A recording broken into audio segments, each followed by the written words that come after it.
Quero ler com você, livro de Josué, a partir do versículo 6, nós faremos uma leitura mais extensa, até o versículo 21, nessa noite.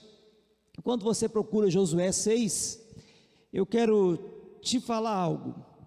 Nós estamos em guerra. Nós estamos em guerra, você não pode ignorar essa verdade. Há diversos trechos, inclusive do Novo Testamento, que nos informa e nos diz que nós estamos numa guerra. Agora, a nossa luta não é contra carne e sangue, e as nossas armas, elas são espirituais, mas nós estamos em guerra, nós não podemos ignorar isso. Se você não entende isso, se você não admite isso, você é um cristão que está numa situação bem delicada e não está cumprindo o seu papel. A Bíblia diz no Novo Testamento que nós somos soldados de Cristo, soldados, e fala que nós temos que nos revestir de armadura, fala que nós temos que ter espada, que nós temos que ter escudo, fala de guerra. E se a gente ignora isso, a gente ignora uma parte importante da nossa vida cristã. Precisamos muito de aqueles cânticos de guerra. Homem de guerra é Jeová, seu nome é bendito na terra. A gente não canta mais esses hinos. Isso fala do Deus que guerreia, o Deus que está trabalhando por nós e nos ajudando a vencer. A gente tem que parar para lembrar disso. A gente precisa entender essas verdades. A gente parece que ignorou, parece que acha que isso aí não faz muito parte da vida cristã. Irmãos, você está correndo risco se você não sabe que está em guerra, porque o diabo sabe e não descansa, e o texto que nós temos aqui é um texto que fala de batalha, fala de guerra. E eu quero ler com você e depois tirar algumas aplicações para a minha e para a sua vida. Josué 6, a partir do versículo 1. Vamos orar primeiro, querido? Pedir para Deus falar conosco já enquanto lemos a palavra, porque o momento mais importante do sermão é a leitura da palavra. É ela que transforma, ela que é lâmpada para os pés e luz para os caminhos, é ela que penetra na parte mais íntima do ser, é como espadas de dois gumes, é a palavra do Senhor, é ela que vivifica, que restaura a alma. É essa palavra que nos transforma, nos regenera.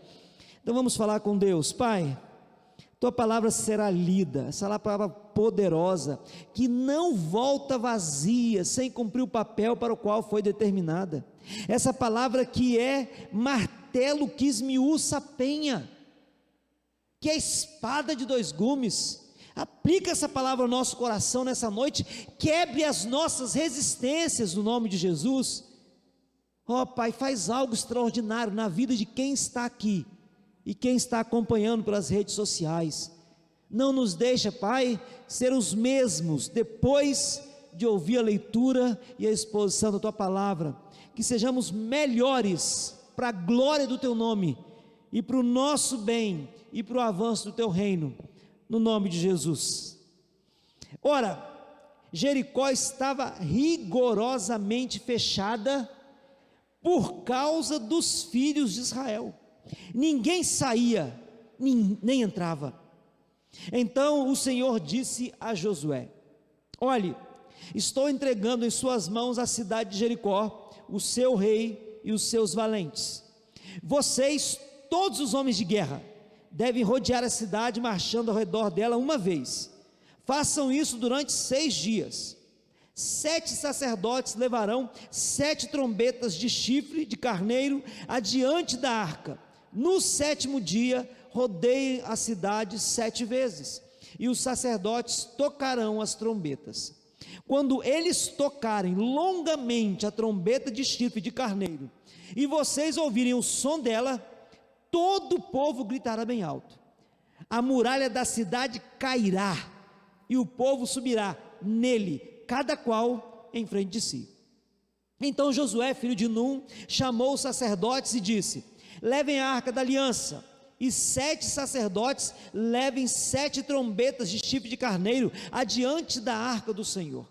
E disse ao povo: avancem e rodeiem a cidade, e quem estiver armado, passe adiante da arca do Senhor.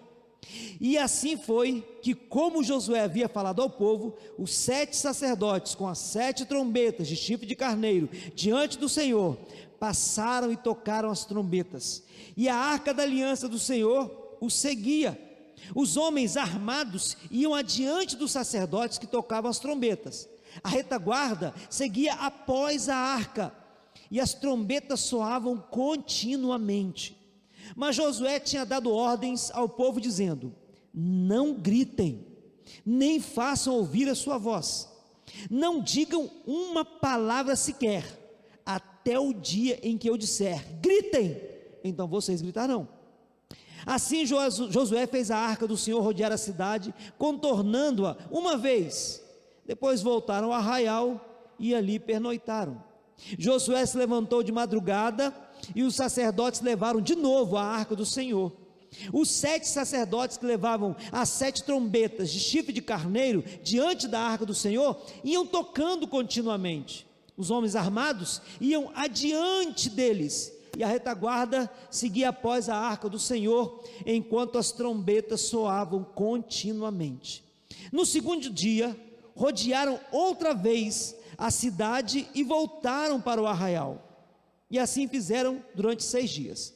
No 7º dia, madrugaram ao romper da manhã, e da mesma maneira rodearam a cidade 7 vezes. Somente naquele dia rodearam a cidade 7 vezes. E aconteceu que na 7ª vez, quando os sacerdotes tocavam as trombetas, Josué disse ao povo: gritem, porque o Senhor está entregando a cidade a vocês. Porém a cidade será condenada, ela e tudo que nela houver. Somente ficará viva Raabe, a prostituta, e todos os que estiverem com ela em casa, porque escondeu os mensageiros que enviamos. Quanto a vocês, cuidem para não ficar com nenhuma das coisas condenadas, para não acontecer que depois de as terem condenado, vocês as tomem para si. Neste caso, tornariam maldito o arraial de Israel e trariam confusão a ele. Porém toda a prata, ouro e utensílios de bronze e de ferro são consagrados ao Senhor, irão para o seu tesouro. Assim o povo gritou, e os sacerdotes tocaram as trombetas. Ao ouvir o som da trombeta, o povo gritou com toda a força. As muralhas ruíram, e o povo subiu à cidade, cada qual em frente de si, e a tomaram. Destruíram totalmente a fio de espada tudo que havia na cidade, tanto homens como mulheres, tanto jovens como velhos, também bois, ovelhas e jumentos. Até aqui. Irmãos, nós estamos em guerra, constantemente em guerras.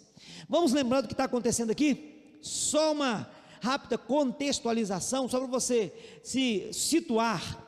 Depois de 40 anos andando pelo deserto, o povo se colocou ali diante do Rio Jordão e tiveram aquela travessia milagrosa, quando os sacerdotes colocaram os pés no rio, portando a arca do Senhor. O rio interrompeu, parou de correr, e eles passaram em terra seca. Acamparam do outro lado, estavam entre o rio Jordão e a cidade de Jericó, num acampamento chamado Gilgal, num lugar chamado Gilgal. Estavam ali. Nós podemos dizer exatamente qual a distância daquele acampamento para Jericó, mas já ouvi dizer 9 quilômetros, 13 quilômetros, 15 quilômetros, nós não sabemos ao certo, mas estava a alguma distância. Eles estavam acampados ali. Alguns historiadores dizem que era uma multidão de 1 milhão de pessoas, alguns chegam a falar de 2 milhões, então eram centenas de milhares de pessoas que estavam ali naquele momento. E o texto havia falado, nós lemos já uns dias atrás aqui, que o povo estava apavorado. Por que estava apavorado? Porque eles estavam temendo o povo de Israel, depois que eles viram tudo que Deus estava fazendo. Mataram os reis do outro lado do Jordão, a água parou, eles ficaram sabendo de quando, 40 anos antes, Deus ia aberto o Mar Vermelho, eles estavam apavorados e trancaram então a cidade. É assim que o texto começa. Jericó estava rigorosamente fechada. A força da palavra, do termo hebraico aqui, não dá para a gente entender, é muito maior. Diz que ninguém entrava, ninguém saía, eles estavam enclausurados, com medo do povo de Israel. O que esse povo vai fazer com a gente? O que esse Deus vai fazer com a gente? Lembre-se, querido, que nós vimos que, se você tiver com a Bíblia aberta aí, no capítulo 5, no finalzinho do capítulo 5, aí, a partir do versículo 13, Josué tem um encontro com a pessoa que se apresenta como: sou príncipe do exército do Senhor e acabo de chegar. Esse príncipe do exército é a própria pessoa do Cristo, né? Da segunda pessoa da Trindade, manifestada lá no Antigo Testamento, que a gente chama em teologia de teofania, e agora ele veio para poder dirigir, comandar os exércitos do Senhor. Ele é o príncipe do exército do Senhor, é aquele que veio para comandar. Josué não era o primeiro na liderança, ele não era o primeiro na escala, ele era o segundo. Primeiramente estava ali o príncipe do exército do Senhor, e ele, o Josué, fala assim: o que o senhor está mandando? Diz aí o que o senhor quer. Ele diz assim no versículo 14: que me diz o meu senhor ao seu servo? Pode falar, que o que o senhor disser, nós faremos. E aí começa o capítulo 6 assim, dessa forma. Jericó estava fechada, ou seja, era impossível você conquistar aquela cidade, porque embora Jericó não fosse uma cidade tão grande, naquele tempo uma cidade com esse tipo de estrutura de fortaleza, não era uma cidade muito grande, mas era uma cidade bem protegida. Alguns estudiosos dizem que o muro devia ter entre 7 e 10 metros de altura, e a largura dele era suficiente para os 2 carros dos nossos dias, pareados, andarem por cima do muro, lado a lado em cima do muro. Então era uma muralha forte, vigorosa, poderosa. Quem é que poderia destruir uma cidade? E o pessoal estava lá dentro, esperando para ver o que ia acontecer. E aí então o Senhor chama esse príncipe do exército do Senhor aqui, chama Josué e diz assim: ó, está vendo essa cidade protegida? Está vendo aí essa cidade intransponível? Eu estou entregando essa cidade nas suas mãos, com os seus moradores, o seu rei, os seus valentes. Estou entregando tudo nas suas mãos, Josué, tudo nas suas mãos. Irmãos, olha só, havia uma questão geográfica muito importante ali, muito importante. Eles precisavam de lugares estratégicos, pontos estratégicos para alcançar e dominar toda a terra. E um dos pontos mais estratégicos era a região de montanha. Jericó ficava no caminho para a montanha. Depois de Jericó tinha Ai ao pé das montanhas, e depois as montanhas. Precisavam passar por essas 2 cidades, senão eles não alcançariam os pontos principais, e assim não conquistariam toda a terra que eles estavam para conquistar. E ao que parece, ao que tudo indica, Jericó era possivelmente a cidade mais protegida, mais forte, a maior fortaleza naqueles dias, naquela região. Então, os príncipes do exército do Senhor falam assim: ó, eu estou entregando tudo nas suas mãos, Josué, tudo nas tuas mãos, essa cidade, todo mundo entregando nas suas mãos, você e todos os homens de guerra, vocês todos homens de guerra, olha só, homens de guerra. Eu acho interessante, sabe o que? É que nós não temos aqui um povo acostumado com guerra. O povo de Israel não era um povo acostumado com guerra. Eles passaram mais de 400 anos como escravos, e os últimos 40 anos perambulando pelo deserto. Não era um povo que estava acostumado a guerrear, não era um povo treinado da arte da guerra, mas o texto fala aqui que eles eram ainda assim homens de guerra. É assim que Deus vê o seu povo, homens de guerra. Quando a segunda pessoa da Trindade se apresenta aqui, ele diz assim: eu sou o príncipe do exército do Senhor. Ele olhava para aquele povo e via um exército, só que presta atenção, um exército diferente. É um exército que lutava diferente, cujas armas eram diferentes, cuja expectativa era diferente, porque o seu príncipe, o seu comandante maior, também não era como os outros. Tudo vão entregar nas suas mãos. Então, sabe o que vocês vão fazer? Eu vou passar para vocês a estratégia de guerra. Já viu aqueles filmes épicos, aqueles filmes de antigamente, quando o pessoal ia, falar aqueles filmes de época, que o pessoal ia em uma guerra, eles se reuniam numa sala assim, geralmente uma mesa redonda, e eles tinham os mapas ali colocados, e eles colocavam homens aqui, carros ali, alguma coisa, dizendo aonde é que cada um tinha que estar. Nós vamos avançar por aqui, uma emboscada aqui, o flanco mais forte está ali, o mais fraco está aqui, os homens da infantaria vão por aqui, os da cavalaria vão por aqui, aqueles com lança vão por lá, os da flecha, os flecheiros ficam em outro lugar, e organizava tudo. Agora vamos avançar. O Josué estava esperando, não sei se, eu acho que não teve uma mesa redonda, eu acho que estava só o príncipe do Senhor e Josué ali. Falou assim, a estratégia é a seguinte, José está ali esperando, vamos ver como é que vai ser. Vai que aparece um montão de espada, um montão de lança, um negócio agora, o que vai acontecer? Ele está esperando. Falou assim, então é o seguinte, vocês vão, ele primeiro dá uma dica assim, generalista, depois ele vai dando as minúcias os detalhes da estratégia, mas ele fala bem assim, vocês, todos os homens de guerra, devem rodear a cidade, marchando ao redor dela uma vez. Façam isso durante 6 dias. Como assim? Essa é a estratégia. No 7º dia, e aí, irmãos, a gente tem o 7 aparecendo muitas vezes aqui, o versículo 4, 7 sacerdotes, 7 trombetas, 7 dias, rodeando 7 vezes. Muito 7, não é? Muito 7. O 7 na Bíblia é muito usado para representar o número da perfeição de Deus.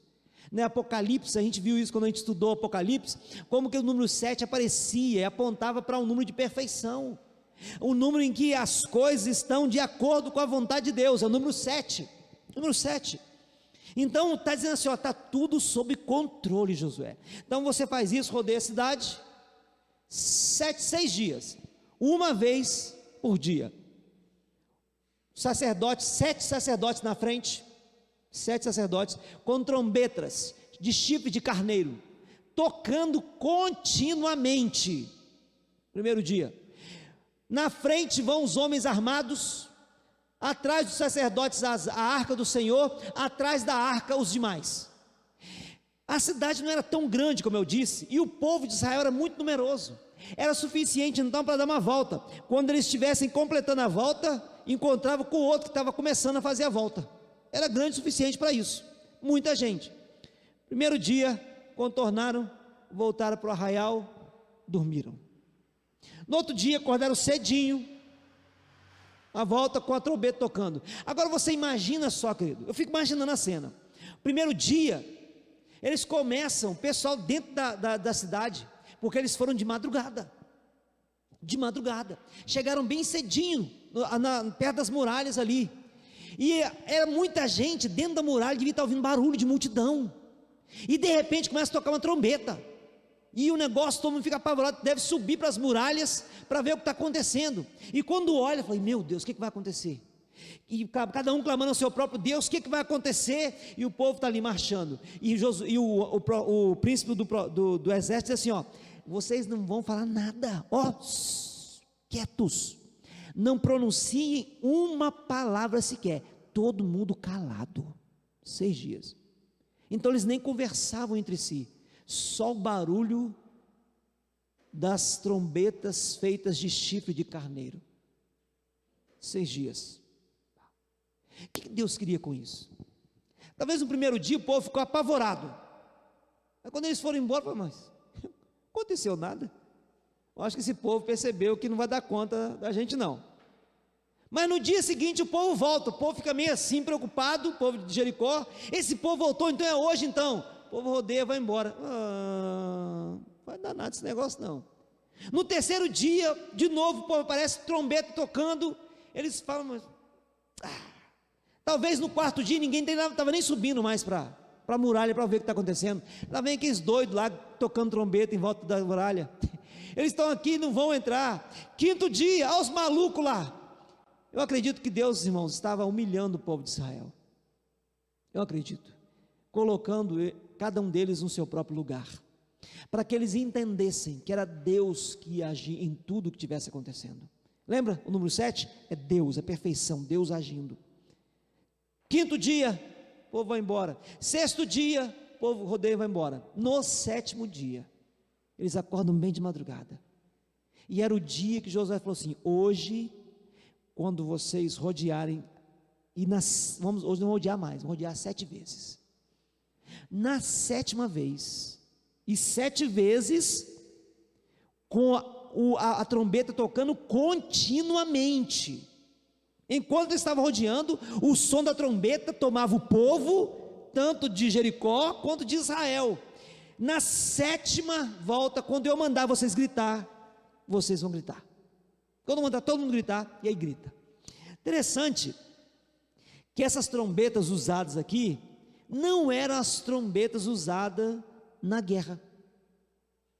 Essas trombetas aqui usadas, o termo hebraico aqui usado aqui, se refere a umas trombetas que eram usadas como sinal de celebração, quando ia convocar o povo para uma celebração, para adoração ao Senhor. Não era uma trombeta que convocava para a guerra. Você não acha muito interessante? Que Deus chama o exército dele, os homens da guerra, para uma celebração e não para uma guerra. Sabe por quê, irmãos? Tudo que a gente faz é para uma adoração ao Senhor. A nossa guerra é para a celebração do nome do Senhor. É por isso que nós temos que reconhecer e entender que tudo que acontece na nossa vida é a ação de Deus, porque sem Ele nós não podemos nada. Se Deus não guarda a cidade, em vão vigia a sentinela. Se Deus não edifica a casa, os trabalhadores trabalham em vão. É inútil levantar de madrugada, comer o pão que a gente consegue com muita dificuldade, porque Deus dá aos seus enquanto dormem. Esse povo precisava acreditar nisso. No sétimo dia, então, na sétima volta, Josué fala: agora grita. Veja, irmãos, que enquanto eles adoravam o Senhor, eles também tinham uma participação. É claro, né? Quando Josué chamou o povo, falou assim: ó, recebi a estratégia de guerra. Então prepare-se que agora eu vou passar para vocês detalhadamente como que vai ser a nossa estratégia de guerra. Estão preparados? Atentos aí, hein? Ó, nós vamos rodear a cidade tocando a trombeta.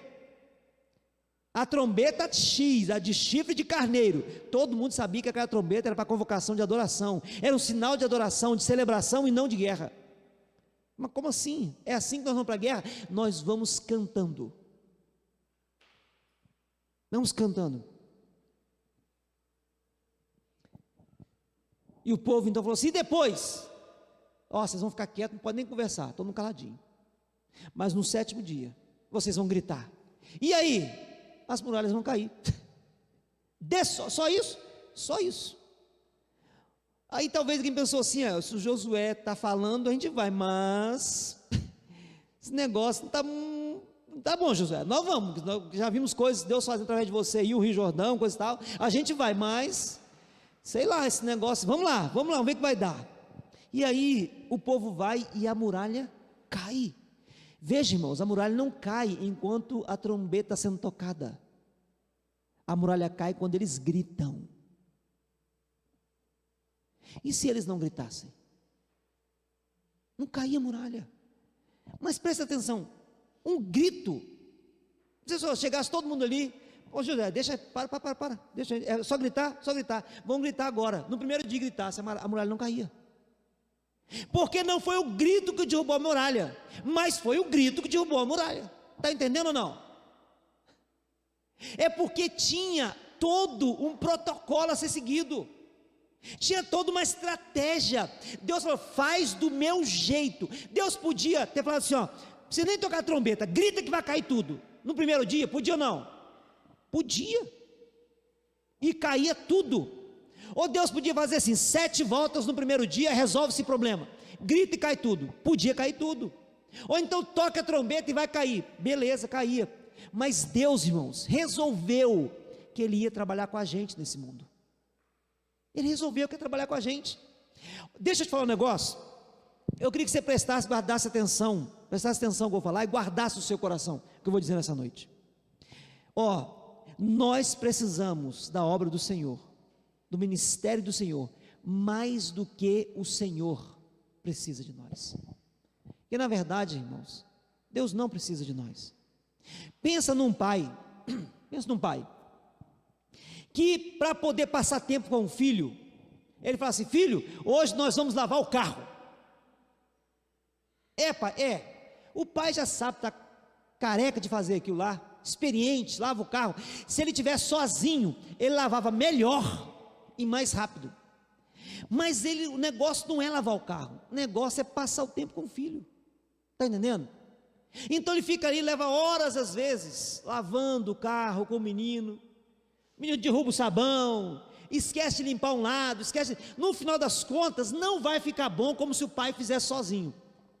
Mas o pai queria passar tempo com o filho, e ele então, deixou mais ou menos o negócio, mas ele desfrutou da presença do filho. É assim que Deus faz com a gente, irmãos. A obra que Deus tem para fazer nesse mundo, Ele podia fazer muito melhor, sem nós. Nós atrapalhamos muitas vezes esse negócio, nós deixamos canto sujo, nós atrasamos Deus. Quantas vezes nós atrasamos Deus? Deus podia ter feito, e nós estamos impedindo o negócio. Ele podia fazer mais rápido e melhor, sem nós, mas Ele quer passar tempo com a gente. Então vem cá, filho, vamos fazer a obra aqui, vem cá fazer comigo, 7 dias, vamos ficar juntos aqui, depois você grita.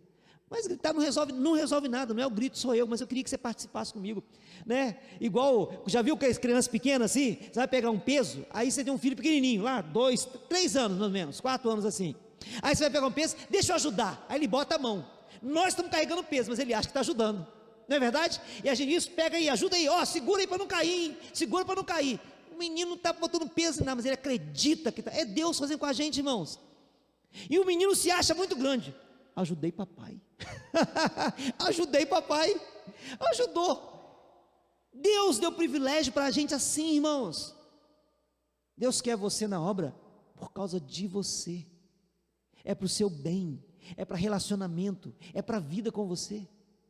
Você precisa muito mais dessa obra do que Ele.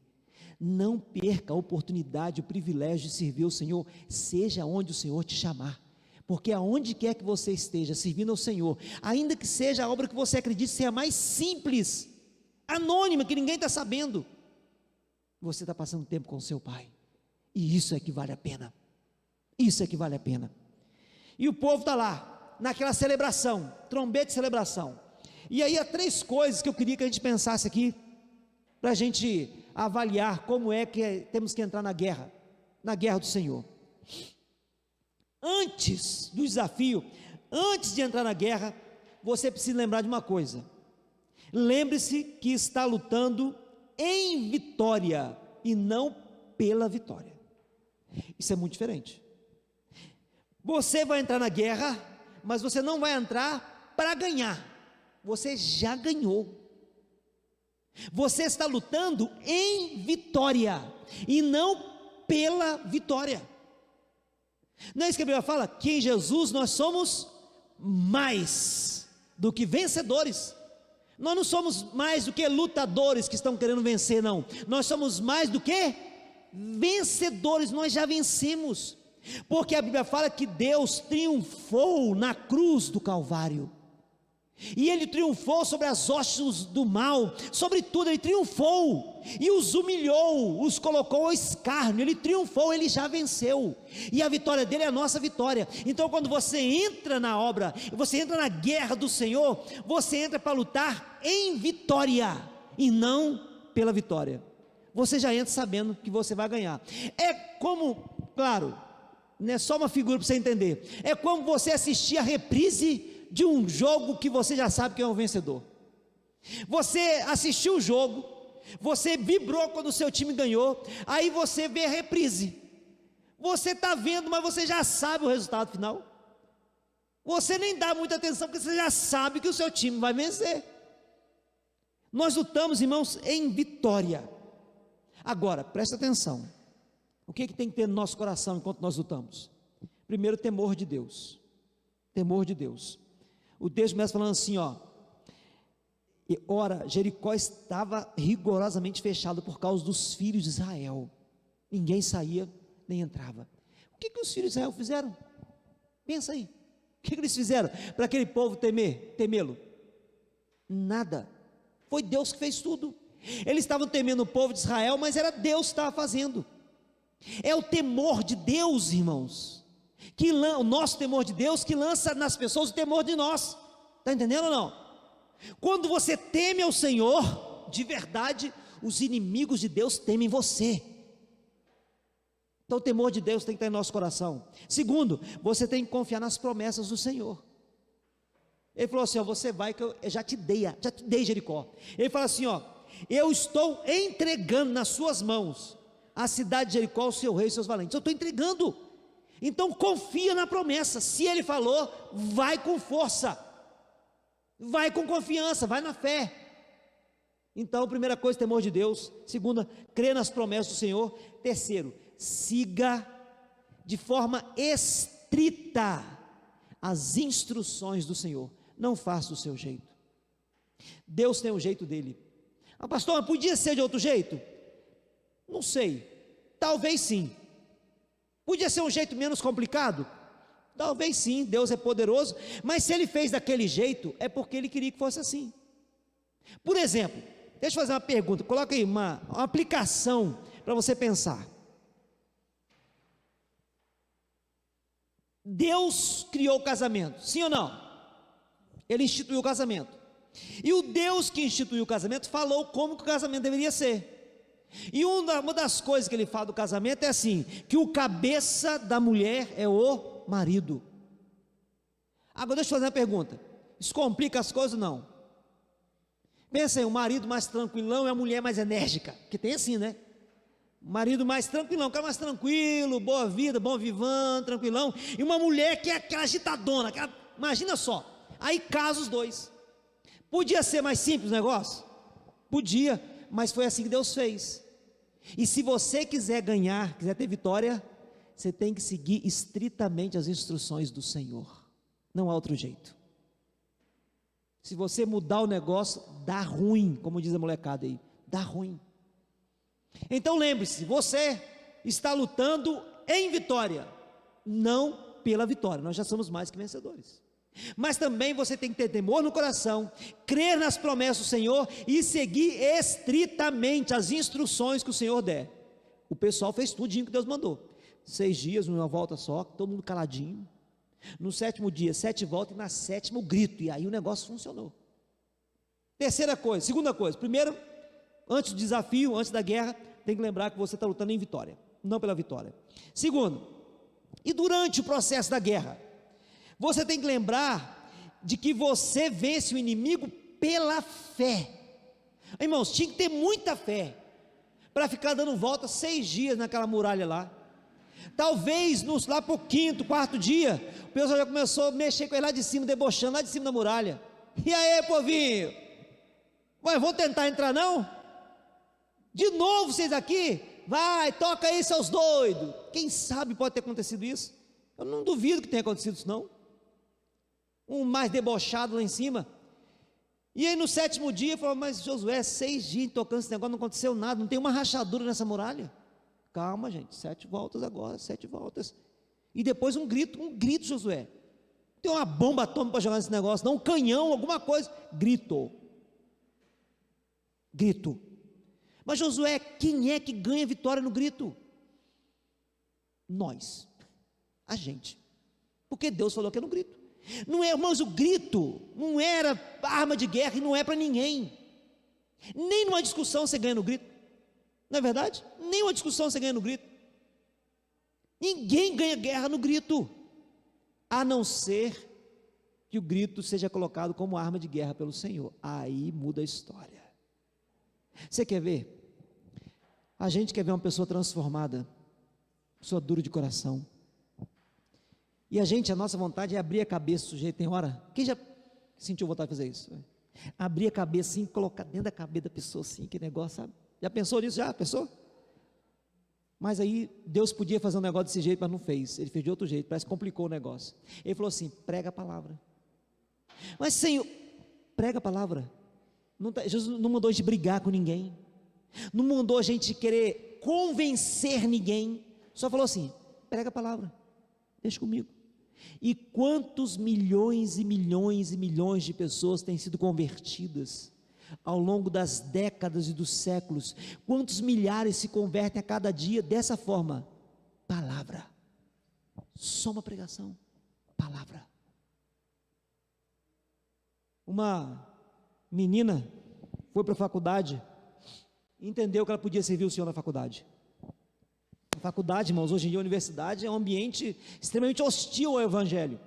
E ela colocou no primeiro, lá nos primeiros dias da faculdade, colocou no mural da faculdade lá, que na hora do intervalo, entre tal hora e tal hora, ela ia ter um estudo bíblico. E tinha uma moça na sala dela, que era a mais ferrenha ateia daquela faculdade. Já tinha escorraçado um monte de crente. Humilhava, tinha um monte de argumento contra a fé. E era conhecida como uma pessoa que ninguém conseguia dobrar. No primeiro dia do estudo bíblico, quem estava lá? Essa menina. Ninguém mais foi, só essa menina. E ela começou a estudar, falou assim, ela começou a fazer as perguntas: isso aqui, falou: não sei não. Isso aqui, não sei não. Eu só sei que Jesus te ama e morreu por você. Só sei isso aqui. Semana seguinte, colocou de novo lá, tal dia. Naquele dia, foram umas 7 pessoas e a menina de novo lá. E começou a falar, e isso, aquilo, não sei, só sei que Jesus te ama, eu sei que aqui diz que a gente tem que entregar a vida a Jesus, que Ele tem que ser o Senhor, o Salvador da nossa vida, e pronto, acabou. E a menina voltou de novo, e aí teve um estudo que falava de João 3, necessário é que você nasça de novo. E aquela menina começou a ouvir aquele negócio, tinha uma vida promíscua, envolvida com droga, bebedeira e tudo mais. E ela saía com vários homens. Um dia saiu do estudo ali, falou assim: hoje é o último dia, acabou, não tem mais não. Como assim? Acabou. O que aconteceu? Nasci de novo. Mas como assim nasci de novo? Não sei, nasci de novo. Mas você, não sei, nasci de novo. O pessoal ligou: fulana, vamos para a balada? Não posso. Por quê? Nasci de novo. Mas como que é isso? Não sei, sabe, tem um negócio aqui, eu nasci de novo. Nasci de novo, começou a estudar a palavra, entrou para a igreja, foi batizado, se tornou uma evangelista e tem levado centenas de estudantes todos os anos ao Senhor. Sabe como transformou? Palavra, pregação da palavra. Ninguém tentou convencer, ninguém tentou argumentar, dobrar a pessoa, nada, palavra. A palavra é poderosa porque Jesus falou que é poderosa. O grito era uma arma de guerra porque Deus falou que era. Se Deus falar que não é, agora não é mais. Porque se fosse assim, querido, uma vez eu vi um pastor fazendo isso. Vamos fazer aqui 7 voltas que dentro da igreja, gritando, no final vou dar um grito. Deus não falou que vai fazer esse negócio, não. É lá naquele dia. O grito era a arma de guerra poderosa. Então lembre-se de que você vence o inimigo pela fé, e a prova da fé é que eles foram 6 dias, todo mundo caladinho, só a trombeta tocando, celebração do Senhor. 7º dia, 1 volta, 2 voltas, 3, 6, 7ª volta, agora grita, e quando gritou, caiu tudo. Então a primeira, lembre-se de que você está lutando em vitória, não pela vitória. Segundo, lembre-se, durante a guerra, durante o desafio, lembre-se que você vence o inimigo pela fé, somente pela fé. Essa é a vitória que vence o mundo, a nossa fé. Terceiro, depois da vitória, como é que a gente faz, pastor? Depois da vitória, lembre-se de obedecer às ordens do Senhor e de dar-lhe glória. A gente vai ver isso depois, mas eles tiveram uma ordem: preserva a vida da Raabe e de quem estiver com ela. Era uma forma de glorificar o Senhor, e mais outra forma de glorificar o Senhor. O texto diz que a cidade seria condenada. O que era condenar? A palavra hebraica usada para condenar, ela pode em algumas circunstâncias, em alguns contextos, ser traduzida por consagrar, e parece que essa é a melhor tradução aqui. Embora esteja aqui o versículo dizendo que essa palavra a cidade está condenada, versículo 17, 19 diz assim: porém a cidade está condenada. A melhor tradução seria consagrada. Toda ela é para o Senhor. Todo o ouro, toda a prata, todo o ferro, todo o bronze, tudo para o tesouro do Senhor. Era uma forma de você glorificar a Deus, reconhecendo que aquilo pertence a Ele. Dê ao Senhor toda a glória, e você faz isso obedecendo ao Senhor. Jesus falou assim: eu te glorifiquei na terra, cumprindo a missão que me deste para fazer. Eu te glorifiquei na terra, cumprindo aquilo que o Senhor me mandou fazer. É obedecendo o Senhor que nós o glorificamos nessa terra. Salvar Raabe e a família era uma forma de glorificar o Senhor. Destruir todo o povo, obedecer todo mundo, uma forma de glorificar o Senhor. Queimar a cidade, que seria uma oferta para o Senhor, era uma forma de glorificar o Senhor. E eles honraram e glorificaram o Senhor. Vamos ver depois que nem todos, mas a grande maioria. Depois da guerra você precisa, depois da vitória conquistada, você precisa obedecer às ordens de Deus e dar glória a Deus somente. Então, 3 coisas que a gente aprende aqui. Antes de entrar na guerra, antes do desafio, lembre-se de que você está lutando em vitória, não pela vitória. Segundo, durante a guerra, durante o desafio, lembre-se de que você vence o inimigo pela fé. Não são as suas forças, é pela fé. 3, depois da vitória, lembre-se de obedecer às ordens de Deus e dar-lhe glória, porque só Ele é digno de toda a honra e toda a glória. Nós estamos em guerra, irmãos, e nós precisamos ter essa mesma disposição no nosso coração. Nós já ganhamos, Jesus já venceu a guerra por nós, mas Ele ainda está contando com a gente, como aquele pai que quer lavar o carro com o filho, não porque a gente vai fazer melhor, não porque nós somos muito importantes, Deus precisa de nós absolutamente, é porque Ele quer ter tempo comigo e com você. É por isso que Ele nos dá o privilégio de estar na obra com Ele. E aí, irmãos, é complicado a gente entender por que algumas pessoas estão na obra e não passam tempo em oração com Deus, porque o que Deus quer mais é o tempo com Ele, não aquilo que Ele pode fazer.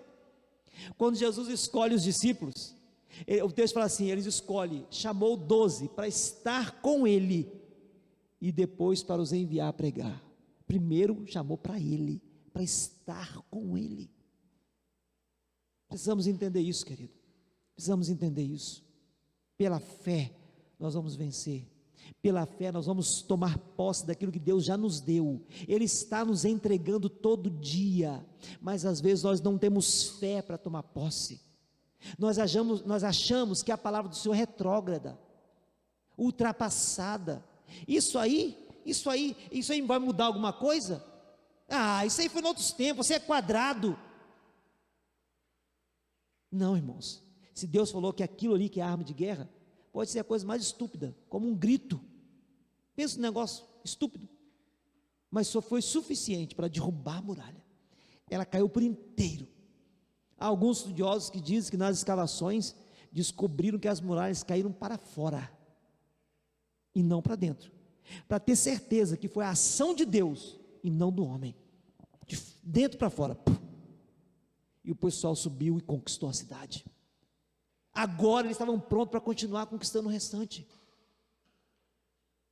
mas eles precisavam dar glória ao Senhor, honrar o Senhor e reconhecer: é Deus quem nos socorre, é Deus quem nos leva em triunfo, é Deus que vai à nossa frente, é Ele quem endireita os caminhos tortos, é Ele quem põe fim à guerra até o fim dos mundos, é Ele que é o Deus e que fala: quietai-vos e sabei que eu sou Deus, é Ele que quebra as portas de bronze e os ferrolhos de ferro, corta o arco, quebra a lança, queima os carros no fogo. É Ele que é o nosso Senhor, Ele é o nosso socorro bem presente na hora da angústia, Ele é o príncipe do exército do Senhor, que vai à nossa frente e nos leva poderosamente. Louvado seja o nome do Senhor, louvado seja o nome do Senhor, que Ele possa plantar essas verdades em nosso coração, e que nós possamos estar todo dia, porque nós estamos em guerra, querido.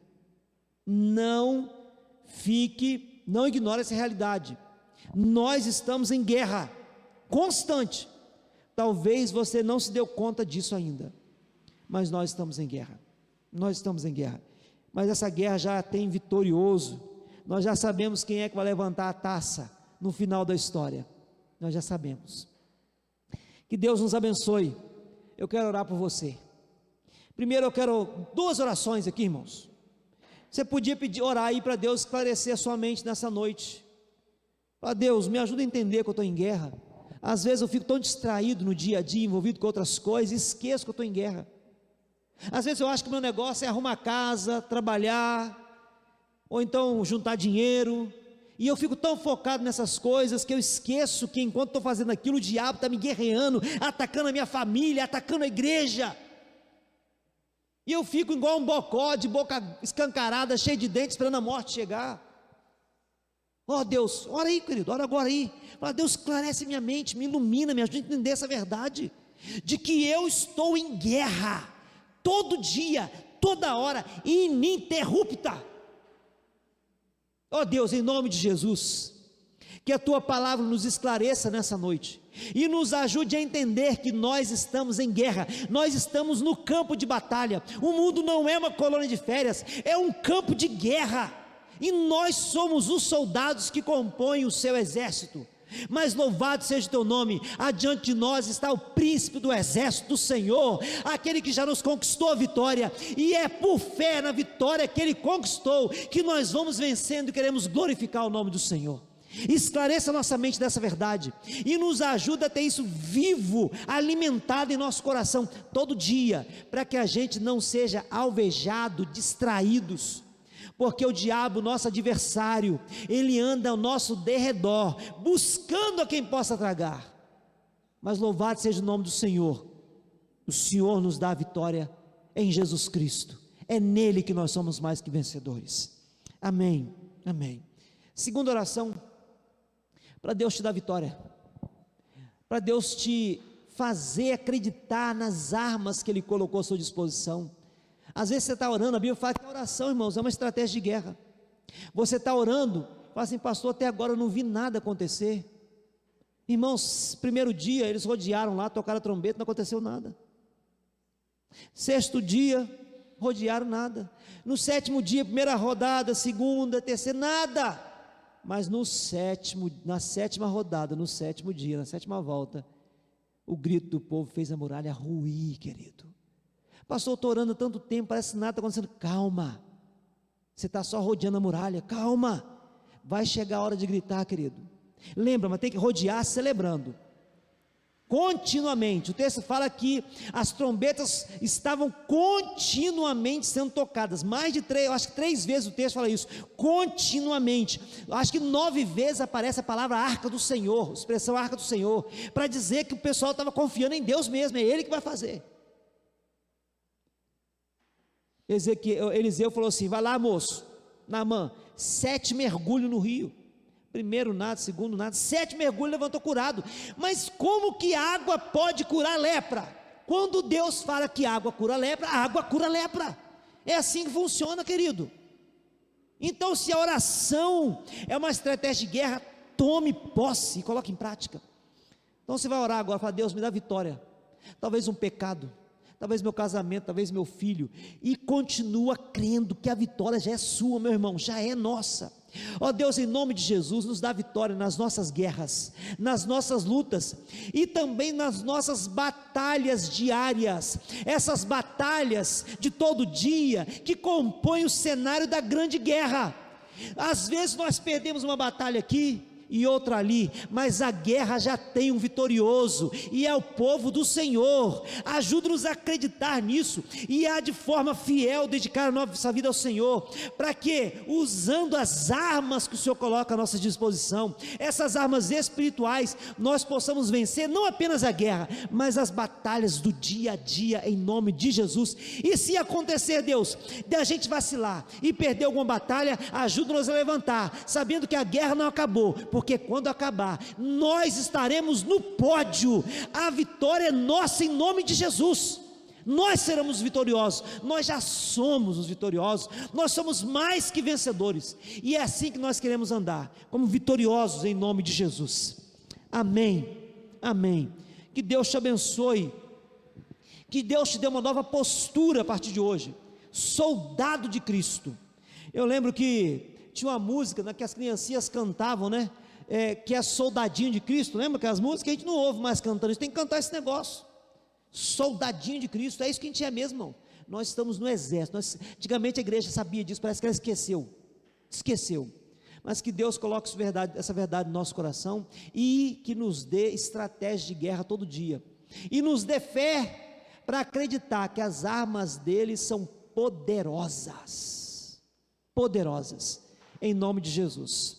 Obrigado você que está presente aqui, obrigado você que nos acompanhou nas redes sociais, que Deus abençoe a sua vida e também te dê vitória, que você possa compartilhar com outras pessoas aí, se isso te abençoou, que você possa se inscrever aí no nosso canal, no canal da nossa igreja. E a minha filha fica me cobrando, me vigiando, se eu vou falar assim, dá um like, que ela não gosta de falar, dá um joinha, tem que dar um like, então dá um like aí para mim, tá bom? Dá um like para nós aí. Ela falou que o negócio de joinha está errado, é like, então tá bom, dá um like aí.